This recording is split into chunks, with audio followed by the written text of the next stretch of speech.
nutshell, though, what he was saying, okay, so I'm going to go through sort of things that, he was saying, summarizing. So he was saying that the best, thing in the world, as we know, is about a power of Allah, and His words, But he said, whether you're Muslim or any other religion, it's the words of God, it's that recitation of words of God. So, there's nothing more powerful than the words of Allah, And he said that all you do is read Surah Baqarah, and he goes, Allah's not looking for your perfect pronunciation. He's not looking for you to, read it as like a Qari would read it. He goes, even if you're struggling to read it, even if you're just gazing, and it's all about your niyyah, your intentions, and you're putting your whole trust and tawakkul in Allah, that you're seeking His help and His guidance and His mercy, and this is what you need to do. And he's talking about people are relying on listening to it digitally. He goes, there's nothing more better than doing it from your own voice. Another thing he was saying, that if you feel that you're in an affliction, first find that if you are or not. But even if you read the Quran and you feel a burning sensation. People talk about burning sensation, but it's like heaviness in your chest. I remember a girl in my secondary school, after when she was reading, we used to pray in congregation, and she felt as if she was on fire and her chest was burning and she would scratch it.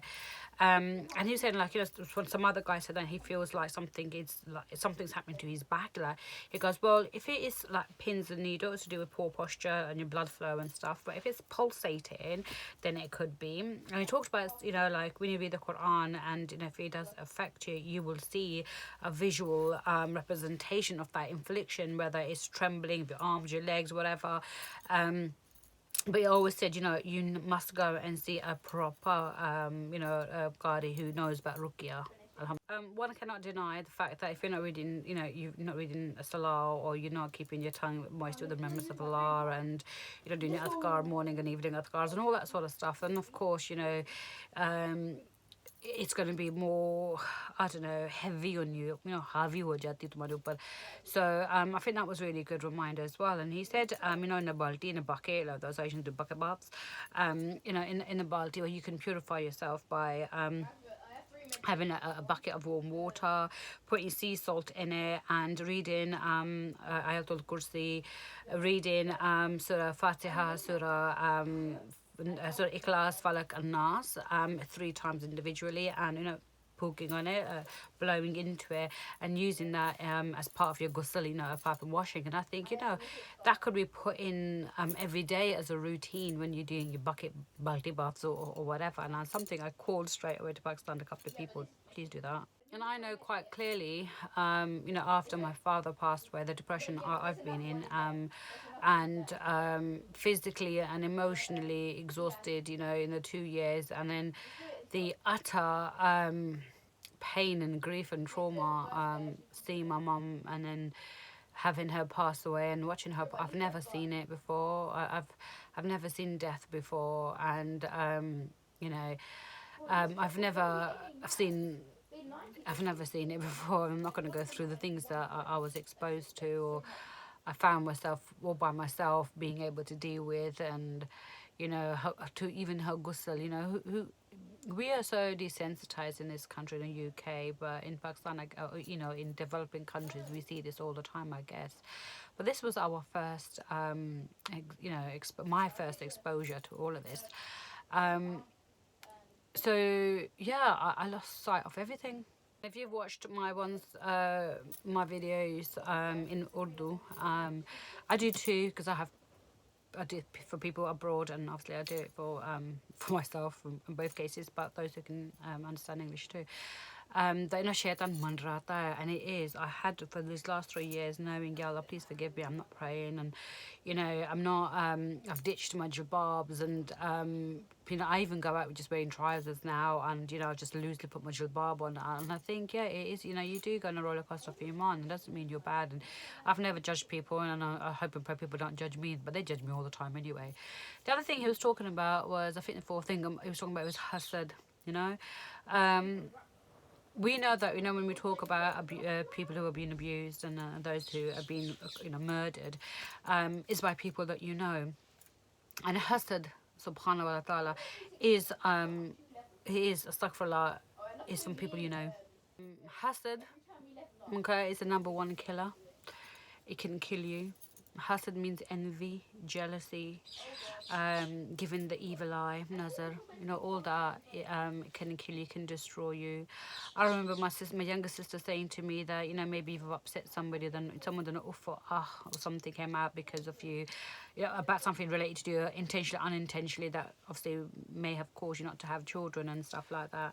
I know that my closeness with my mum and dad, and me having to protect them all the time, whether it's physically, emotionally, financially, just being a pillar of strength or whatever, has caused a lot of hazard towards me, a lot of hazard towards my husband, a lot of hazard towards my child. Actually, I ain't stupid, I know. And it comes from people that you know. And having going to Pakistan, in the way I've changed recently, I've been ill. Every time I go to Pakistan, I'm ill, always ill. I've never been like that. A close friend of mine said, like, you say, all this and whatever, but you've got your pictures on Facebook, and you're doing your TikToks, and you on your WhatsApp profile and stuff. Take them off. People, you don't know what people look at. You don't know what people are saying about you. They don't know what your state of mind is. They're just saying, oh look, she's got pretty eyes. They don't know that you're fake or not. Oh look, she's changed so much. Oh my God, after her mum died, look at her now. Like, people do. It's my own family. I ain't say nothing to anybody, because that's my own family who says that shit.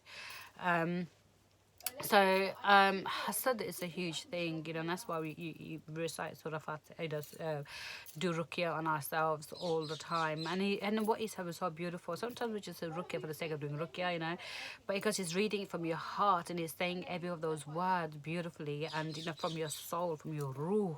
And I think I've done that once when I did ruqya on someone when I was in KFC, and I was doing it from my heart and my soul. When I do it for my son, I do it for my soul. And sometimes you just do it for after my mum's death and the exposure that I've had, I've cut all relations with my family, my siblings, apart from my eldest brother, my sister, only because they were there for my mum, and I carry that hatred and whatever in my heart, I think, to the day I die. So Assalamu alaikum. Today is day 17 of our self-isolation stroke lockdown. Today I've got my heron pants on that I showed you the other day, and with my orange sort of top, terracotta colour. So I've gone with a very natural looking makeup, which is just a bit of brown lipstick and brown shadow with orange and gold and black eyeliner. Anyway, so today it's my mum's birthday, and I wanted to make suji, but I'm diabetic and I can't have anything with sugar. My son's allergic to nuts. We can't have anything with nuts in it, so kind of like not worth having suji, to be quite honest.